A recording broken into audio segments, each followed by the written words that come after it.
మిమ్మల్ని ప్రేమించినట్టు కనిపిస్తున్నారు తప్పితే ప్రేమ లేదు దాంట్లో, కడుపులో కత్తులు పెట్టుకొని కావాలించుకుంటున్నారు అని చెప్పి. అవన్నీ కొద్ది మంది సృష్టి, కొంతమందికి ఇది అవసరం ఉంది కాబట్టి దాన్ని అప్పుడప్పుడు లేవనెత్తారు తప్ప ఇది మా పార్టీకి లేదు, మా కార్యకర్తలు లేదు, మా నాయకులకు లేదు. అంత బాగుంటే మీకు కావాల్సింది ఎందుకు రావట్లేదు? ఏంటిది అది? జగమెరిగిన సత్యం. నేను ఒక మాట చెప్తున్నాను. నేను ఎమ్మెల్యే గెలిచిన తర్వాత నాకు ఎంత బాధ్యత ఇచ్చిందో నాకు తెలుసు.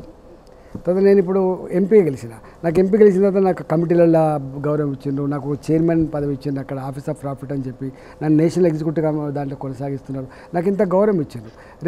రేపు మా జాతీయ పార్టీలో మా భారతీయ జనతా పార్టీలో రేపు ఎవరిని ఎక్కడ పెట్టాలి, ఎవరికి ఏ బాధ్యతలు ఇవ్వాలనేది చాలా కీలకంగా. వాళ్ళు మీకు వాళ్ళకి కావాల్సుకున్న పదవులు ఇస్తున్నారు తప్పితే స్టేట్కి అవసరమైన మీకు అవసరమైన పదవి ఇవ్వట్లేదు అనేది డిస్కషన్ పాయింట్. మా పార్టీ వేరు, నేను వేరు ఉండను. మా పార్టీకి ఏం అవసరం ఉంటుందో ఆ పదవులు ఇస్తారు. మా పార్టీ ఎప్పుడు నిర్ణయం తీసుకున్నా అవి నిర్ణయం తీసుకుంటాను.